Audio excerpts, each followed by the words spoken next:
Hello and welcome. I want to create my RDS database, but I want to place them into the private subnets only. I want to make sure that my EC2 instances running in the public subnet can only access this RDS instance. I want to set up security group for my RDS instance. I want to know which port, in which direction I have to allow. We are going to talk about all of this in this video. So let's start.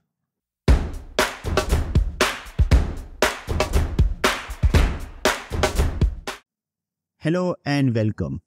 I hope you are enjoying our AWS series. We have big plan to add Azure series, even videos for each and every DevOps technologies. But for this, we want some support from you guys. You can support us by only doing two things. First, subscribe to this channel.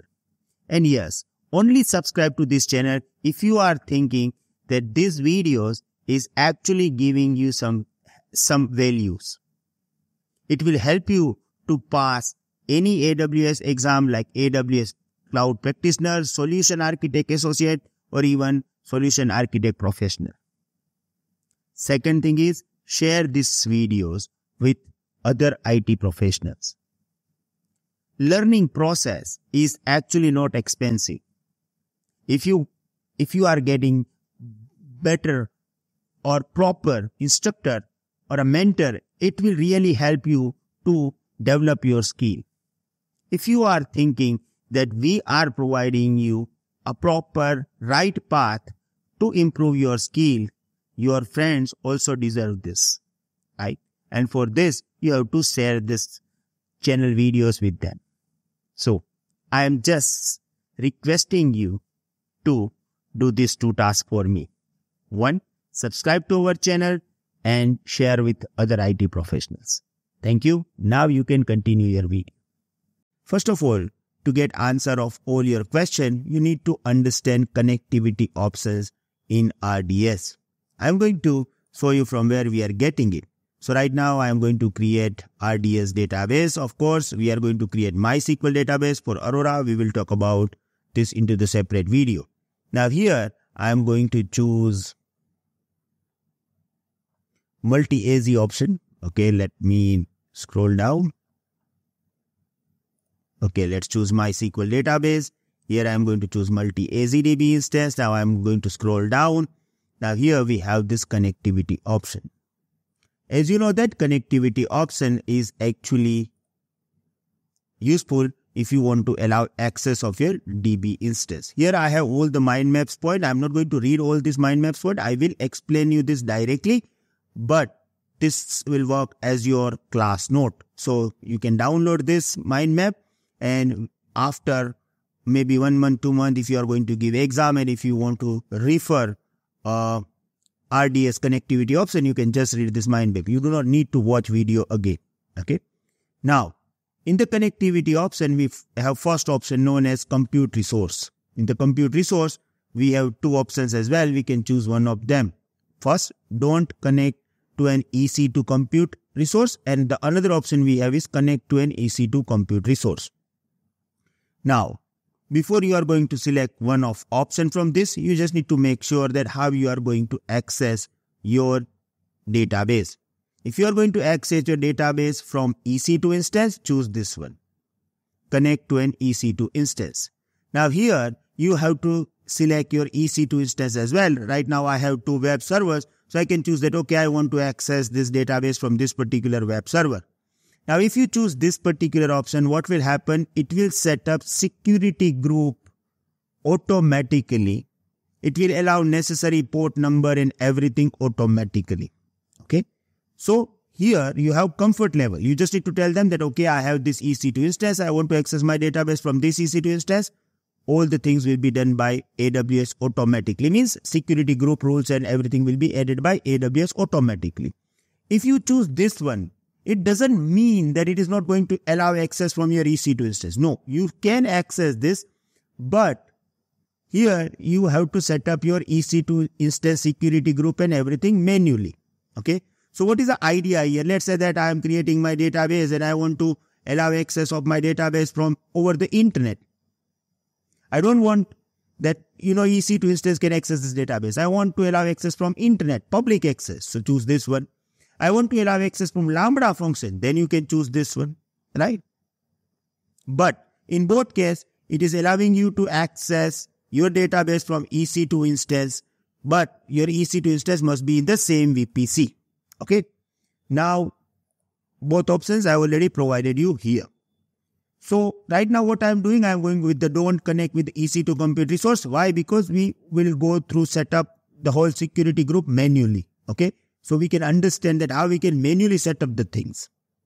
Now then we have VPC option, in which VPC you want to place your database. In our case, we are going to place our database into the My Company VPC. I have only one VPC, so I am just getting list over here. And I have only one listed, so I am just going to choose this. Right? Now, then we have another option of DB subnet group. Now look at the picture over here that we have. I have 4 subnets in my VPC. And I want to place this database into the private subnet. Right? I want to place it into the private subnet. So, right now if I am going to select this, create a new DB subnet group, it will automatically place my DB instance into any subnet according to the AWS. Now in this case, there is a possibility that your DB instance will be placed into the public subnet as well. But right now, I want to make sure that my DB instance will be in the private subnet only. Okay. So in this case, I have to create new subnet group. So what I am doing in advance, I am going to create new subnet group. So in order to create new subnet group, you can click on subnet group.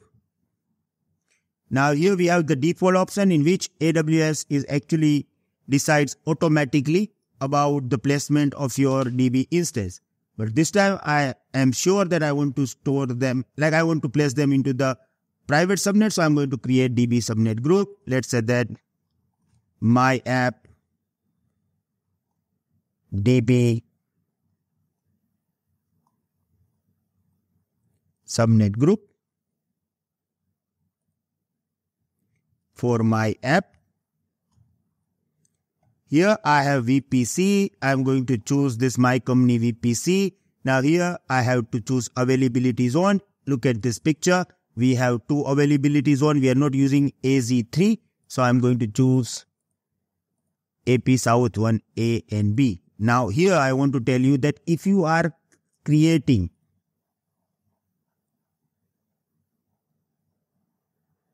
multi-AZ DB instance, then you have to choose 2 availability zone. If you are going to create multi-AZ DB cluster, in this case you have to choose 3 availability zone. It is compulsory. Okay, because here it is going to create 1 main replica writable and 2 read replica. So you have to choose 3 availability zone while you are creating your subnet group. Right now I am going to create multi-AZ, so I am just going to choose 2. Now here in this availability zone, I have all these 4 subnets. So I have 1 private subnet and 1 public subnet in each availability zone. So I have to make sure that I have to select my private subnet. How I can choose this? You can go to your VPC. Here I have these 2 private subnet. I can find out this subnet ID. So EC and C2, right? 5EC, 9C2. Let's choose this. These are my private subnet. Okay. So here it is 9C2 and 5EC, right? So I just choose this. These are my private subnet, and now I am going to click on create. So I just created my subnet group. Now subnet group is giving me surety that my database will be placed into the private subnet. Now from here, I have to choose this, but I think the option, we are not going to get it. Let's scroll down to the connectivity option. Yeah. See here it is not. So I need to refresh this. Okay. So let's refresh. MySQL. Here I am going to choose multi-AZ DB cluster because I have only 2 availability zone selected into the DB subnet group. So it will not allow me to create this multi-AZDB cluster, right? Now here I'm going to scroll down and I got this DB subnet, my app DB subnet group. All the detail about this, it is written over here. You can just read this for more references. Now, then we have public access. Do you want to allow public access to your database? You want to access your public access, your DB instance from anywhere? Then you can choose yes. If you select yes, your database will have public IP, and using this public IP, anyone can access this database over the internet. Of course, username password required, but your database will have public IP, and using this public IP, anyone can access this. If you choose no, your database will be accessible from your VPC only, and your database will have only private IP. No means database will not have public IP. Okay. Then we have another option known as VPC security group. Now VPC security group is used to protect your database. It is a security group which is used to control inbound and outbound traffic of your EC2 instance. So in order to select this, what I am doing, I am going to create this in advance. Okay, and then I will choose over here so you can understand the best practices. So right now I am going to, sorry, I know that you want to watch full video, but full video is now not available on YouTube. If you want to watch full video, I want you to go to our website. When you will go to our website, you will find out our course 100 Days YouTube Challenge. I want you to enroll for this course by paying only 499 rupees for lifetime if you are from India. If you are from outside of India, you just need to pay $7 US. Once you will enroll to this course, you are going to get all full videos over there on our portal. You are also going to get certificate after completing the course, and we have just uploaded 120 videos. We are going to upload another 120 videos as well. So there will be total 240 videos. I hope we are going to meet inside the class. Thank you very much.